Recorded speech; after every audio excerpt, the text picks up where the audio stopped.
buenas tardes. Reciban un saludo muy fraterno, muy altruista, muy lleno de genealogía, de filosofía, de mucha jurisprudencia, de parte del magíster Emanuel Bolívar Torres, perteneciente al diplomado en Derechos Humanos para la Facultad de Derecho y Ciencias Sociales de nuestra honorable UPTC, apreciados diplomantes.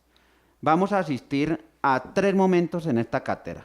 Un primer momento que tiene que ver con el sentido etimológico de la palabra discriminación, porque esta cátedra se llama el derecho a la no discriminación por género, ¿sí? En el contexto de los derechos humanos. Entonces, nuestro primer momento va a ser abordado a partir de lo que tiene que ver con la etimología de la palabra discriminación.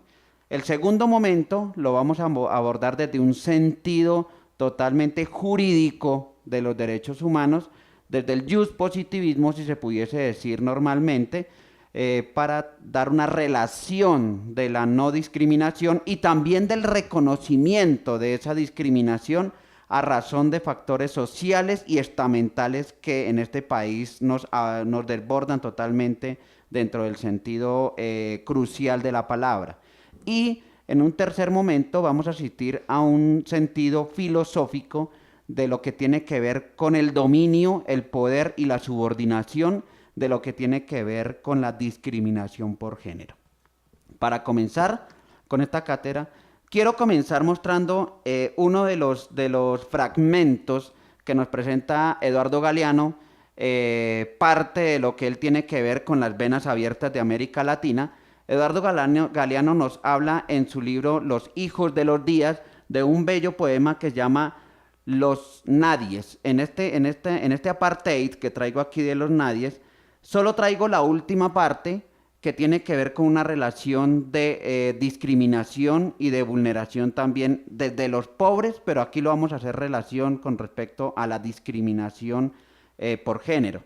Dice: los nadies, los hijos de nadie, los dueños de nada, que no hablan idiomas sino dialectos, que no profesan religiones sino supersticiones, que no hacen arte sino artesanía, que no practica cultura sino folclor, que no son seres humanos sino recursos humanos, que no tienen cara sino brazos, que no tienen nombre sino número, que no figuran en la historia universal sino en la crónica roja de la prensa local, los nadies que cuestan menos que la bala que los mata.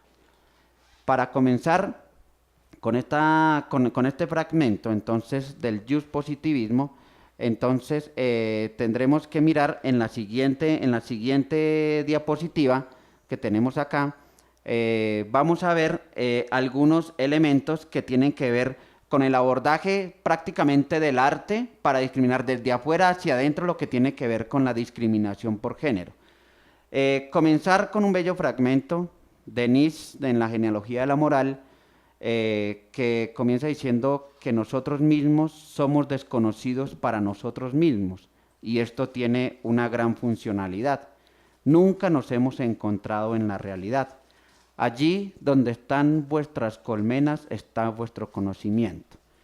Parte de la etimología, que es la primera parte que vemos acá, de la palabra discriminación, tiene que ver con la raíz dis, que significa objeto o juicio. Para nuestro paradigma que estamos enfocando la discriminación por género, este dis tiene que ver también con el prejuicio que se hace sobre el objeto, porque ya no es lo mismo decir objeto de que sujeto de. Entonces el objeto es el que se ve discriminado por el sujeto. Ahí ya vemos un elemento de poder.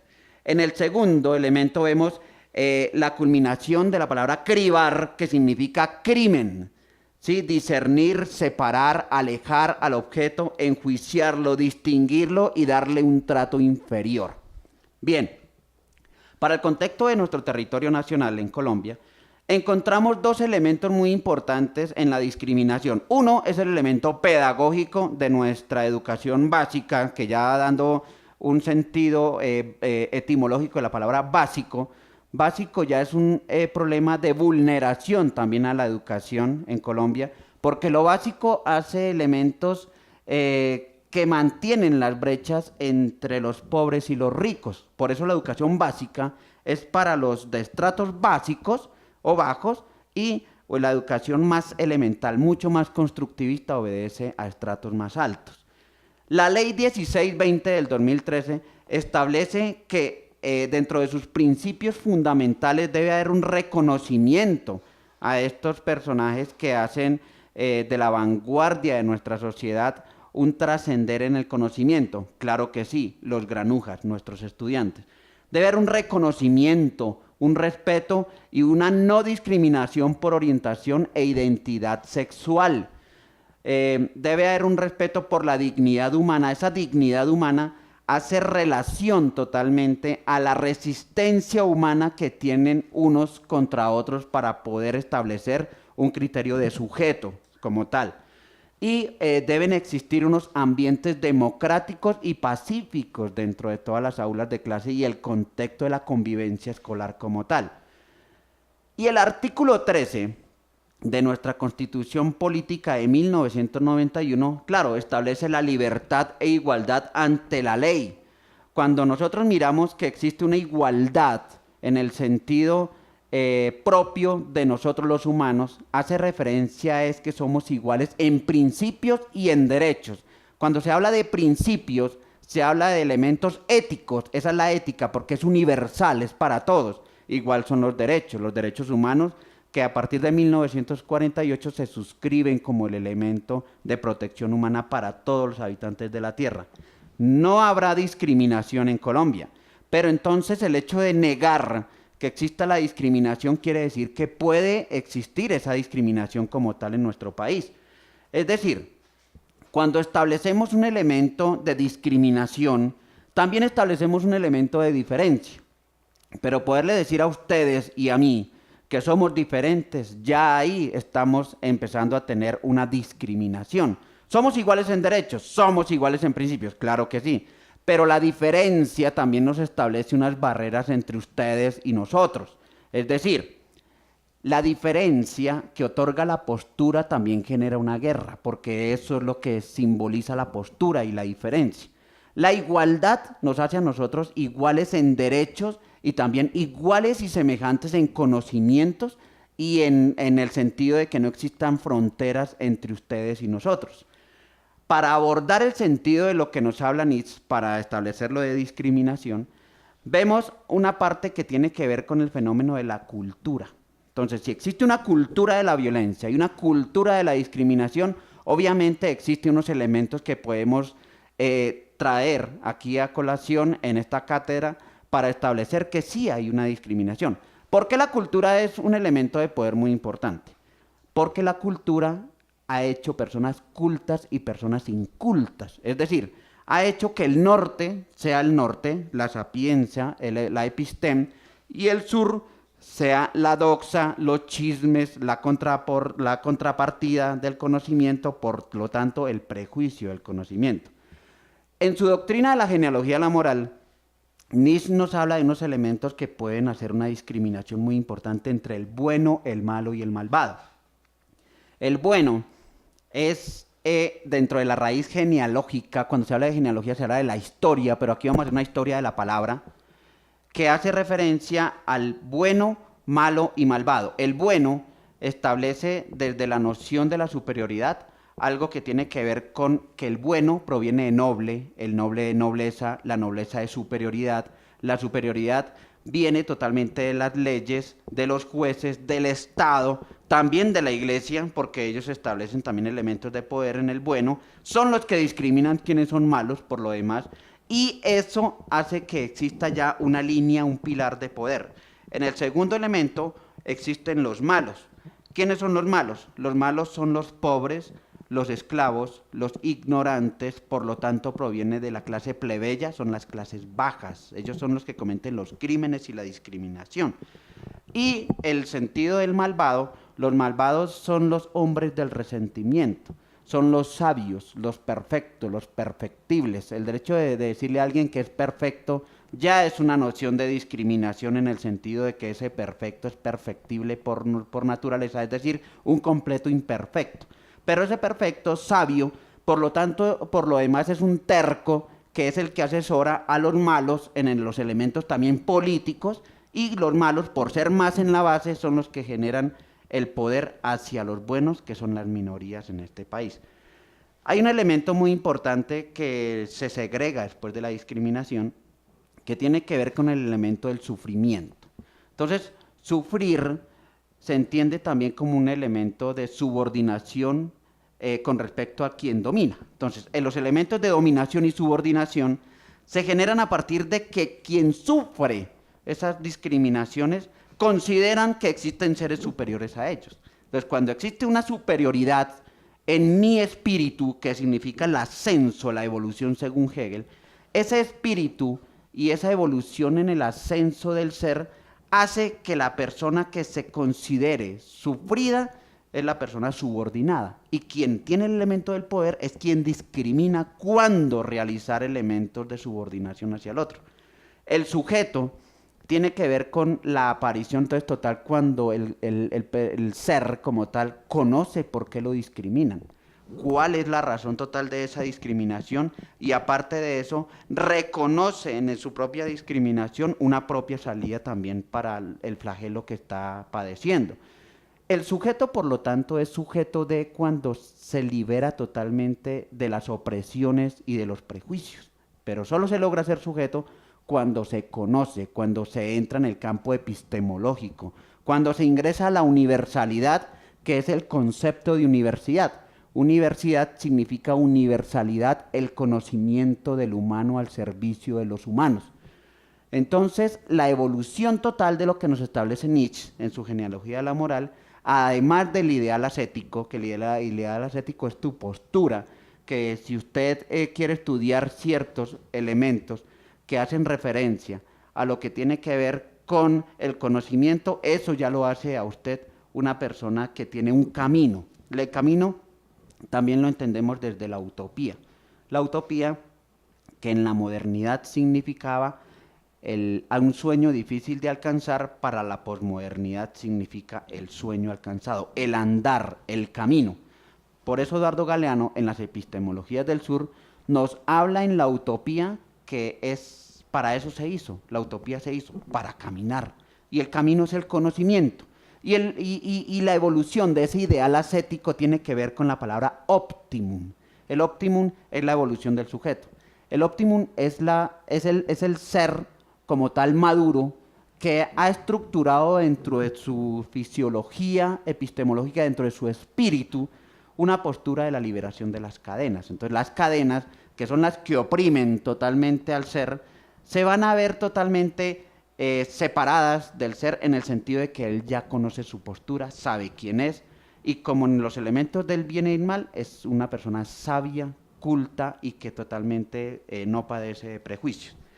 En el último elemento que encontramos aquí, encontramos tal vez la evolución posmoderna, si pudiésemos decirlo así, de lo que tiene que ver con la genealogía de Nietzsche. Y nos lo trae un francés apreciado por muchos filósofos en la posmodernidad, que se llama Michel Foucault. Entonces, Foucault, ¿qué nos establece desde Francia? Nos establece que también en la discriminación existe un sobrepoder. Ese sobrepoder tiene que ver con unos elementos que acopia la sociedad para tratar de dominar al otro, una cultura de la violencia, una cultura de la discriminación, y una cultura de que se acepta esa discriminación como tal por elementos raizales, religiosos, políticos, sexuales, que es lo que estamos hablando acá. Y eso hace una polifonía total y una política de lo que tiene que ver con los elementos de discriminación que son aceptados. Pero esa aceptación se hace aquí en Colombia a razón de patrones aprehendidos que se arraigan aceptados y se resisten a ser transformados por cuestiones mediáticas, que ya lo vamos a ver un poco más adelante. Y también ese sobrepoder tiene que ver con una cultura estamental. Es decir, lo que ya hemos sido lo seguimos apropiando y nos negamos a transformarlo. Somos estamentales en este país porque consideramos que si alguien tiene más que nosotros, es superior a nosotros. Somos estamentales porque consideramos que el materialismo, que significa bienes entre más tengo, entonces soy mucho más sujeto, ¿sí? Lo establecemos es a partir de un materialismo que tiene que ver con las condiciones modernas, que es la subordinación del capital. Somos modernos porque somos subordinados de ese capital. Entonces somos estamentales porque si existe la cultura del hombre culto que viene del norte, lo aceptamos aquí en el sur con tapetes rojos, pero cuando nosotros vamos hacia el norte, emigramos al norte, entonces no somos tratados como tal. Somos estamentales, pero por lo demás somos una sociedad mediática, que eso es lo más peligroso que tenemos en este país, apreciados diplomantes. ¿Por qué?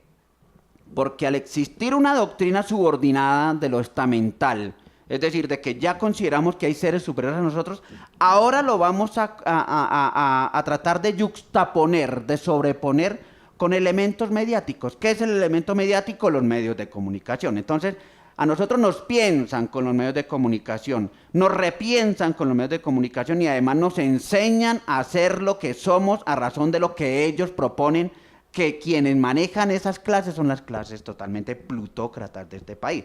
En este país no existe democracia. En este país lo que existe es una plutocracia, que es el gobierno de los ricos. Es más bien dado de ese sentido. El infrapoder. El infrapoder lo proporciona la iglesia y lo proporciona totalmente los elementos que a razón de esto provienen de lo mediático. Entonces la iglesia también es el otro infrapoder que tenemos en este país. En las marchas que se hicieron en días anteriores contra la ministra de Educación, se ve claramente que este es un país que no es un país repensado por el sujeto, sino por el objeto. Es decir, que el sujeto en estos momentos es la institucionalidad y el objeto son las personas que mediáticamente las han permeado moralmente para establecer qué es bueno y qué es malo. ¿Sí ven la misma relación que tenemos? Y la parte más subordinada de todos ellos es la población que vamos a entrar a discriminar en este fenómeno.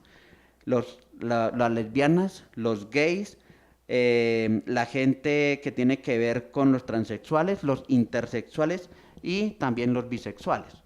Bien, existen unos problemas sistemáticos de origen social y cultural porque realmente en nuestro país existe una cultura a la resistencia para estas poblaciones del LGBTI. ¿Qué sucede entonces con estas personas que realmente se ven discriminadas por su dignidad, por su identidad y por su orientación sexual? Entonces nos hemos dado cuenta que estas personas tienen que buscar unos espacios alternos, inferiores, para ellos mismos poder entender qué es lo que ellos tienen que sufrir con respecto a una sociedad que es mayoritaria y ellos totalmente inferiores. Entonces, mis apreciados diplomantes de derechos humanos, mis epistemólogos de los derechos humanos, ¿qué será la discriminación por género? Entonces, la discriminación por género es un proceso sistemático y evolutivo que pretende discriminar los derechos fundamentales y los derechos de primera y segunda generación para los humanos.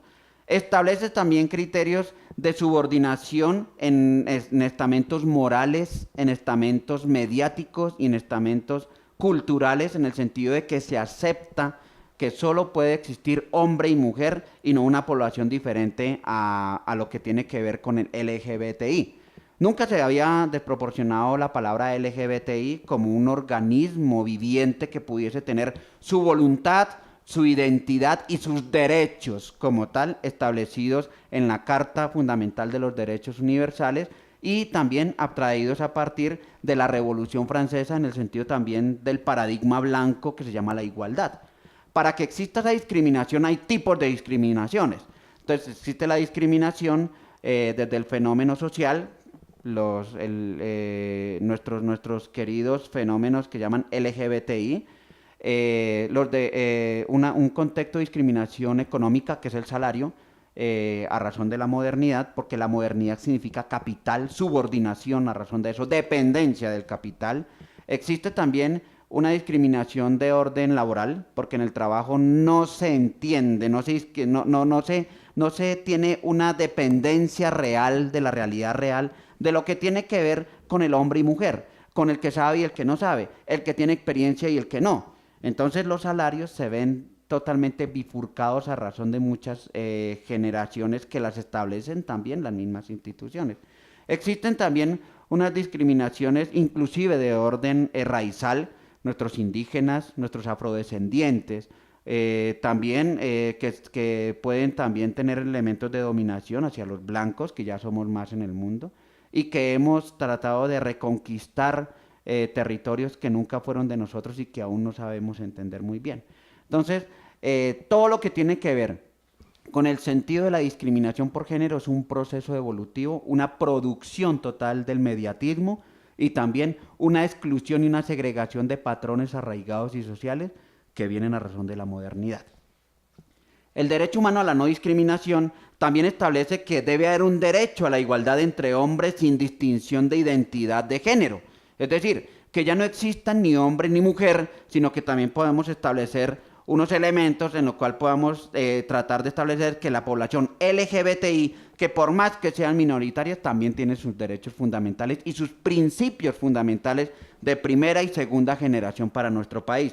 Claro, debe existir un derecho a la igualdad, ¿sí?, entre el niño y el niña, en el sentido de las áreas interdisciplinarias que a ellos los afecten, ¿sí? No olviden que los niños son la base estructural de toda la sociedad. Entonces ellos tienen derecho a la educación, a la salud, a la nutrición en sus primeros elementos, pero también tenemos que mirarle el sentido de la recreación y el deporte que son tan importantes para nuestro país. Y debe haber también una sentencia de la Corte Interamericana de los Derechos Humanos que ellos establecen que se deben suprimir los estereotipos de género. Los estereotipos de género tienen que ver con una serie de atributos y distinciones que se le dan a ciertas personas que ya de una vez lo hacen discriminante ante los otros personajes. Decir que existen estereotipos es decir que esa persona la vamos totalmente a llevar en el estrato más alto a darle un sentido idolatra, ¿sí?, a marcarlo como un ídolo, ¿cierto?, que totalmente emblematice la idiotez y la estupidez que no queremos nosotros pretender hacia muchísimas generaciones. Los ídolos son muy peligrosos, porque los ídolos, a razón de que tienen sus tipificaciones, también existe el ídolo del foro. El ídolo del foro es totalmente el personaje que se puede parar de frente a un auditorio, ¿cierto?, y discriminar elementos que pueden inclusive dar demagogías a toda una sociedad sin que el pueblo totalmente lo encuentre fácil de discriminar. Entonces, parte de lo que tiene que ver con estos estereotipos es que la Corte dice que es mejor eliminar este tipo de estereotipos para no tratar de confrontar a las poblaciones que realmente pueden tener, verse estereotipadas por uno o por varios elementos de la sociedad. Entonces, también tenemos unos elementos de poder en el sentido del desarrollo y de la desigualdad, porque es que el desarrollo desarrolla desigualdad, como nos lo dice Eduardo Galeano en las epistemologías del sur. Claro que sí. Cuando existe un desarrollo, puede haber desarrollo para muchos espacios, pero para otros no. Entonces, puede haber desarrollo para Santander, para Cundinamarca, para Boyacá, ¿sí?, para Antioquia, pero no puede haber desarrollo para el Bichada, para el Chocó, para el Guaviare, para el Amazonas, en el sentido de la dependencia capital. Puede existir un desarrollo también epistemológico, claro. El desarrollo epistemológico debe salvaguardar, son las identidades en las cuales cada sujeto proviene de su propia postura y de su propia diferencia, la acopla hacia el sentido de generar procesos altruistas, éticos e igualitarios en derechos y principios para todos. Entonces, también existe el elemento de la dominación que establece la subordinación hacia poblaciones de LGBTI, claro, los patrones sociales y mediáticos, como ya se los había dicho, versus la población LGBTI que se ve totalmente vulnerada y discriminada por ciertos elementos que son mayoría para ellos. Y ni más faltaba, el elemento más importante de poder que nos establece Foucault en el libro Vigilar y Castigar, que realmente los dejo para que ustedes lo lean, es un libro espectacular que habla de poder, de dominación, inclusive cómo se hacía esa dominación en las escuelas francesas digamos, de otrora, de la Revolución Francesa, que tiene que ver con la disciplina. La disciplina nos establece totalmente un elemento sesgador de nuestro propio ser y del ser hacia los otros. Me disciplino para creer lo que yo crea y lo que los medios de comunicación me establecen a mí que es cierto o no. Me disciplino para tener una temporalidad de la cual no entiendo porque la temporalidad significa el elemento del ser y del sujeto en el empleo de su conocimiento, de su conciencia y de su propia realidad. Entonces, esa realidad la podemos también abstraer en el sentido de que la disciplina también ha disciplinado voluntades e identidades y también derechos para toda la población LGBTI. Y también la disciplina nos ha hecho subordinados a nosotros mismos porque ni siquiera nos queda tiempo para nosotros mismos. Entonces es una disciplina que realmente debemos suprimirla en la Real Academia de la Lengua Española para poder dar una nueva conducta y un mejor patrimonio del empleo y el uso de esas palabras. ¿Qué entonces nos puede segregar este desarrollo, esa dominación, ese determinante de lo que tiene que ver con la disciplina y las desigualdades? Claro, secuestros, asesinatos, desapariciones forzadas para la población LGBTI, extirpación, la extirpación del ser totalmente que se hace también con la lengua porque no es lo mismo asesinar que matar, porque matar se hace con la lengua. La homofobia, procesos de homofobia que son tan perjudiciales para nuestra sociedad colombiana en el sentido de que esa homofobia va a generar también algunos elementos de muerte y de pérdida de la dignidad y de la integridad para la persona y unos ataques que es lo último que hemos visto también para mujeres en el sentido de que existen ya elementos jurídicos en los cuales nos hemos visto involucrados a tratar de determinar cómo vamos a hacer un elemento dispositivista para los personajes que están atacando con ácido a nuestras bellas mujeres. Ese es un elemento también de discriminación en el sentido de que por X o Y objeto, ¿cierto? Se hace objeto a la persona que se quiere vulnerar y discriminar en el sentido físico y en el sentido moral y ético, que es mucho más grave para estas pretensiones. Entonces, a razón de toda esta gran tragedia que tenemos, hemos visto un entremado que lo que tiene que ver con género tiene que ver con la identidad en un primer momento, una identidad que se genera a partir de la postura y de la diferencia a la cual todos tenemos derecho. Stanislao nos hablaba del respeto por las diferencias. Es un bello paraje que se establece a partir del elogio de la dificultad, el cual ya es un tema superado como la modernidad, tal como lo establece Hegel. La diferencia es un elemento que nosotros ya debemos dar por superado, porque lo que debemos otorgar a partir de estos momentos no es el respeto por las diferencias, sino lo que debemos es tratar de respetar nuestras posturas, nuestras identidades y nuestras voluntades, que es mucho más fuerte. Una voluntad es el sentido evolutivo del sujeto, es decir, la población LGBTI, las mujeres y los hombres, todos hemos encontrado un camino de sujeto en el sentido de que asumimos una postura. Cuando existe la postura, entonces ya se venía diciendo, la postura genera elementos de guerra, tal como lo establece la doctrina hobbesiana. Entonces, Thomas Hobbes nos habla totalmente de que hay un estado de guerra. El estado de guerra entre los seres se establece cuando existe una guerra de argumentos, una guerra dialéctica, incluyendo la metafísica y todos los elementos ontológicos de la guerra. Pero en cambio, en la postura de John Locke, ¿sí? Entonces Locke lo que nos dice a nosotros es que hay un estado natural del ser. El estado natural del ser tiene que ver con un estado de naturaleza. Y el estado de naturaleza es el estado del vientre. El estado del vientre es un estado de paz, de reconciliación y totalmente de resistencia hacia los hechos violentos. Entonces, John Locke nos dice, cuando existe un estado natural de guerra, el estado natural de guerra es la bifurcación total de la paz, porque totalmente la emblematiza hacia el conflicto y hacia la guerra. Entonces, ese estado natural de guerra establece que si ustedes me pretenden hacer daño a mí, entonces yo voy a pretender hacer el doble de daño que ustedes me puedan merecer bajo mi concepto, ¿sí? Entonces, prácticamente estamos haciendo una tragedia como la que nos establecía en el comienzo de la modernidad temporal el príncipe de Maquiavelo, en el sentido de decir, de la piedad, de la crueldad y de la clemencia, de si es mejor ser amado que temido o temido que amado. Esta es una bifurcación política que es paradójica y que hoy en día todavía tiene nociones argumentativas en nuestro país, en nuestro territorio colombiano. Hablar de la diferencia otorga también unos sentidos muy importantes en el sentido de que puede también excluir al otro.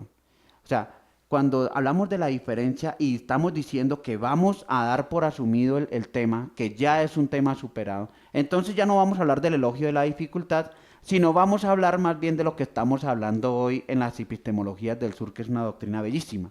Estamos hablando de la emancipación de los saberes, de la resistencia y de la preservación, de la felicidad.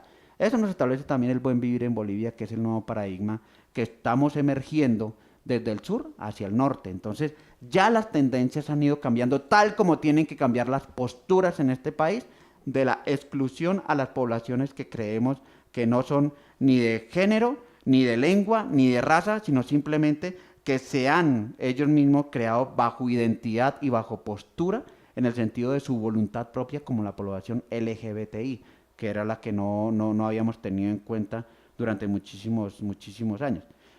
¿Qué sucede en las escuelas? En las escuelas de nuestro país, cuando ingresamos nosotros al magisterio, en especial cuando estamos trabajando con el Estado, nos hemos encontrado muchísimas veces que la población que es del LGBTI, ¿cierto? Esta población son las grandes minorías. Ellos no quieren emerger ni quieren ser considerados como tal, porque aún ellos no han conocido sus verdaderos principios y derechos fundamentales a razón de la homofobia que se genera. Claro, como son las mayorías contra las minorías, pues existe una especie de discriminación, un matoneo escolar.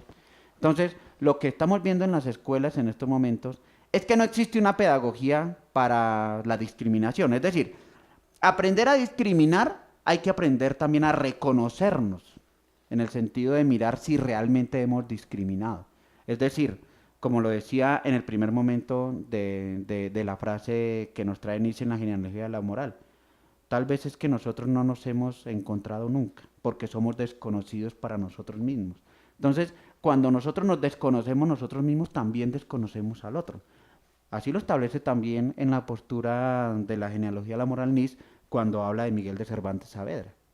Entonces, el Quijote de la Mancha no es otra cosa que una decadencia hispanoamericana de Cervantes, porque Miguel de Cervantes Saavedra no solo se burla de los personajes que asistían a los grandes salones y a las grandes fiestas que asistían allá bajo el dominio de un rey, porque ellos son los plebeyos, ¿sí? Los subordinados, sino que también en la muerte de Sancho nos muestra que él mismo odiaba a la humanidad tanto como a sí mismo.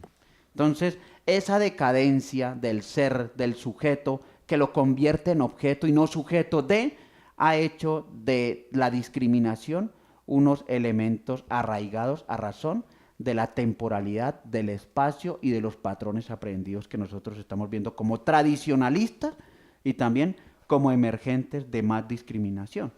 Entonces, en las aulas de clase, nosotros hemos postulado, en primer lugar, que hay que cambiar en la educación básica, hay que cambiar el nombre de básico. El problema de tener una educación básica va más allá de una orientación sexual. Es un problema más grave. Hay problemas más graves en nuestros colegios en todo el espectro nacional. Miren, cuando ustedes viajan al Chocó, cuando uno va a Izmina, uno va a Quibdó, a Condoto, cuando uno está en Las Ánimas, uno encuentra que realmente nuestros profesores, nuestros docentes están trabajando aún prácticamente con las uñas, ¿sí? Y sin embargo se les está discriminando también a ellos para darles un mejor espacio, una mejor infraestructura, la cual también merecen los niños.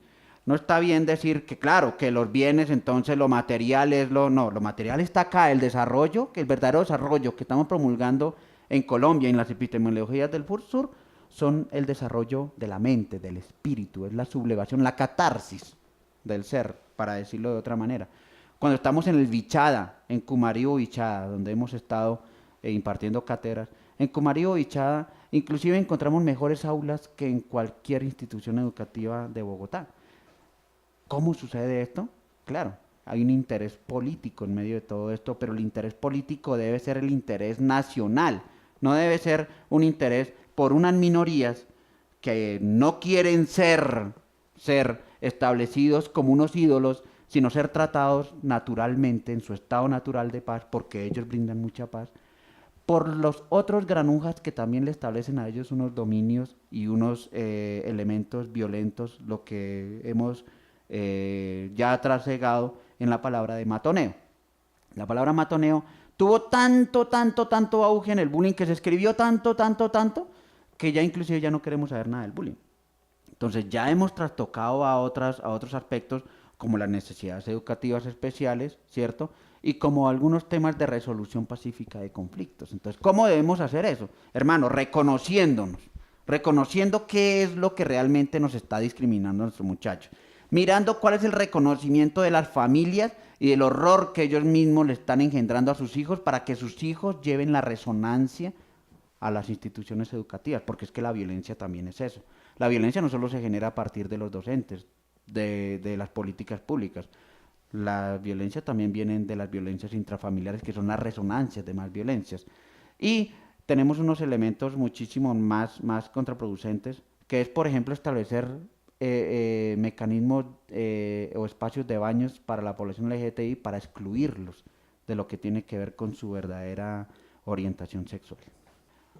¿Qué deben hacer entonces los estados para salvaguardar los derechos y principios del hombre, de la mujer y de la población LGBTI?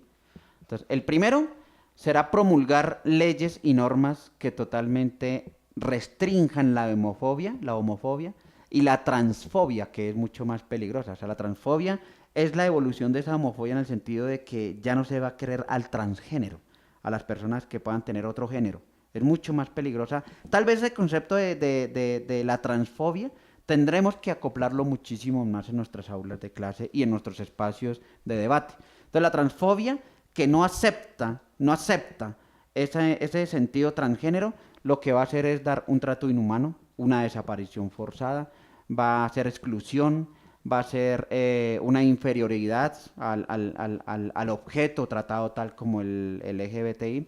Segundo, hay que promulgar algunas leyes que totalmente defiendan la expresión y la libertad como tal, en la decisión de la postura, en la decisión de la voluntad, en la decisión totalmente de la identidad de género y lo que tiene que ver con todo el respaldo de lo que tiene que ver con elementos positivistas a favor de esta población.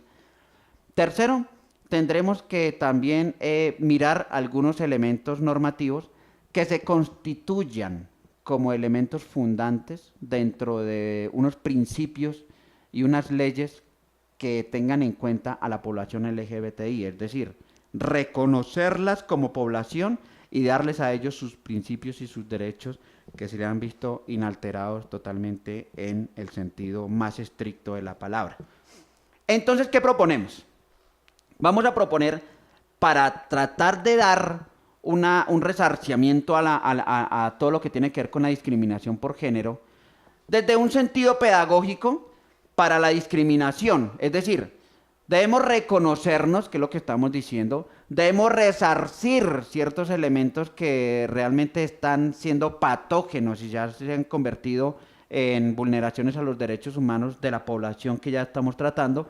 Hay que reparar el daño en el sentido de que los mismos niños y los mismos adolescentes, ellos construyan sus propias políticas de reconciliación y de resolución pacífica de conflictos. Y hay que también darle totalmente la resolución total al conflicto en el sentido del diálogo. Este sentido del diálogo es muy importante porque en la filosofía de Locke también nos establece unas doctrinas y en la filosofía hobbesiana conducen a lo mismo. La naturaleza nos ha dotado de una comunicación y de un lenguaje, únicos en la naturaleza por lo demás. El problema es el uso o la utilidad que yo le doy a ese lenguaje, es decir, la antiestética del orden de lo que tiene que ver con el empleo, el uso de ese lenguaje. El verdadero uso del lenguaje sería la estética, y la estética, según Aristóteles, es la sabiduría del conocimiento, la inteligibilidad del espíritu, es totalmente el ascenso del ser. Eso significa estética. Y estamos proponiendo también desde un modelo pedagógico que se llama el modelo pedagógico altruista, significativo y humano, estamos dando que debe haber un encuentro de micromundos. Es decir, somos micromundos porque tenemos un universo. Y de lo que se trata en el universo es de que compartan todos los micromundos, de que ellos tengan polifonías, enunciados diferentes, que todos puedan hablar, que todos puedan difundir sus conocimientos y también difundir sus posturas, sus identidades y sus voluntades, que es la base del género. Queremos también dar ya no un respeto por las diferencias, sino dar un respeto por la pluriculturalidad. Esa pluriculturalidad tiene que ver con el hecho de reconocernos nosotros, no interculturalidad ni multiculturalidad, porque son términos que están totalmente abstractos y llanos. La pluriculturalidad sí hace que realmente se encuentren los micromundos en el universo que estamos totalmente dando en el espectro del sentido epistemológico del encuentro del ser con los otros seres.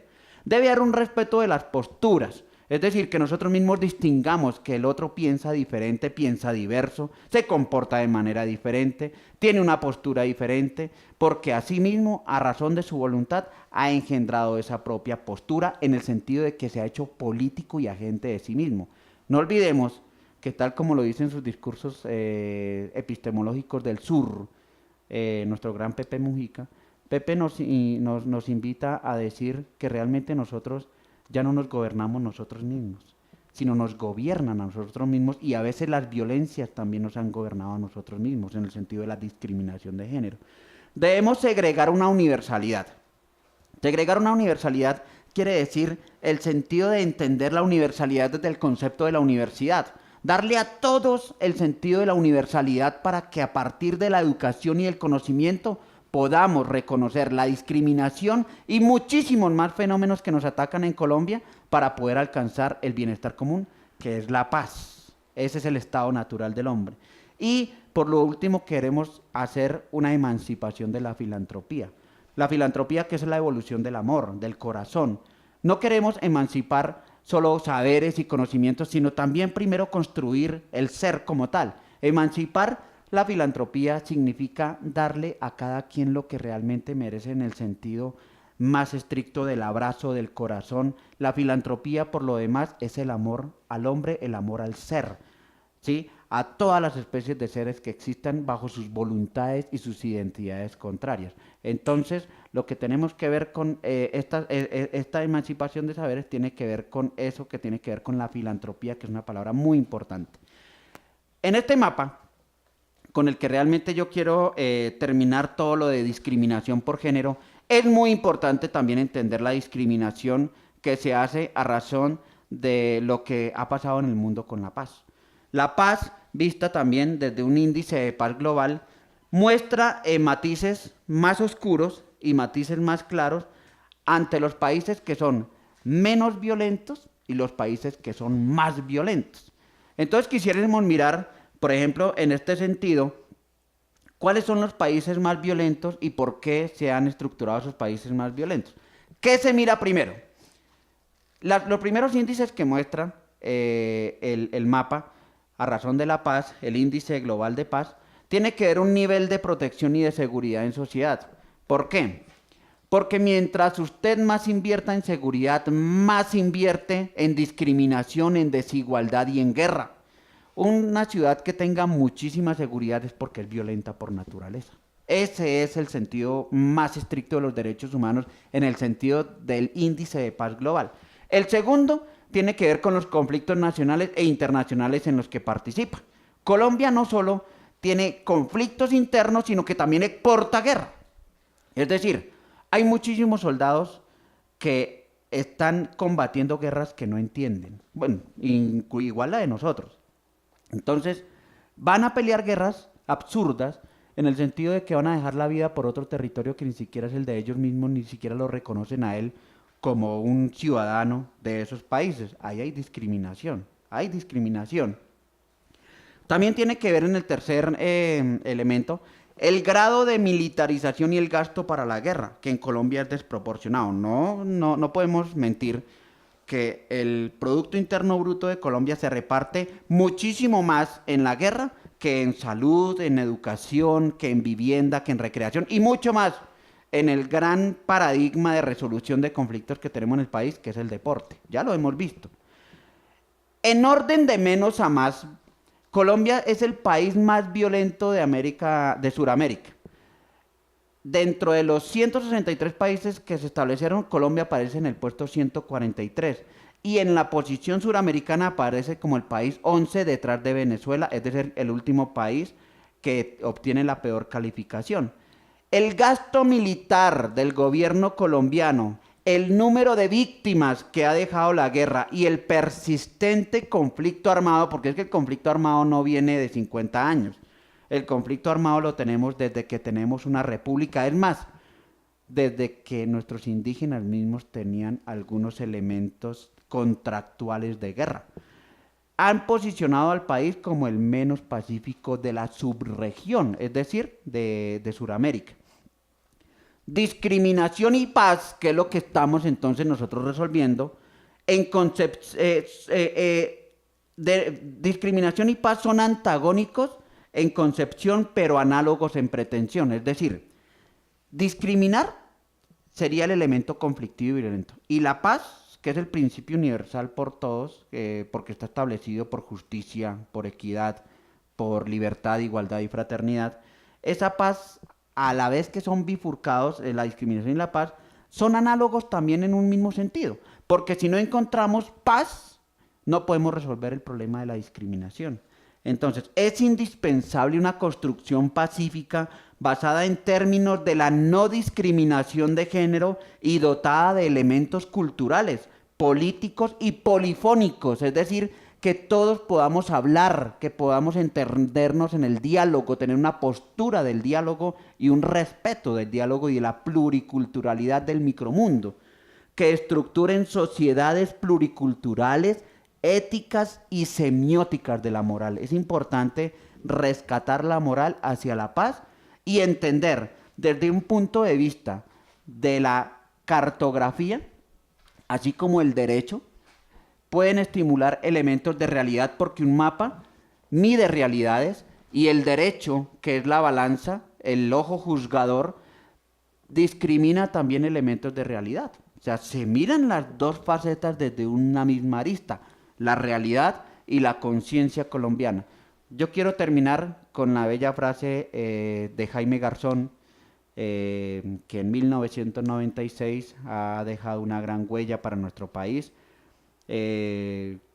sin tener que dejar antemano la bella frase de Faz Borda, que nos decía que en Colombia el crimen y la discriminación viaja en jet y la justicia lo hace a lomo de mula. La frase de Jaime Garzón es: nadie podrá llevar por encima de su corazón a nadie, ni hacerle mal en su persona, honra y dignidad, aunque esa persona piense y diga diferente. Esto lo extrajo del pedazo 10.2 de un fragmento constitucional de la raza indígena. Mis queridos diplomados, un abrazo muy fraterno, muy altruista, seguir en la epistemología de los derechos humanos y entendernos también como dignos de los derechos humanos nos hace menos discriminatorios y más emancipatorios en el micromundo. Muchas gracias y un abrazo fraterno. Por si ustedes quieren tener un dialecto conmigo, es emabo22@yahoo.es, como decir Emanuel Bolívar, pero es emabo con doble M, B de burro y odio el arte 22@yahoo.es. Ahí nos encontramos en las redes sociales también.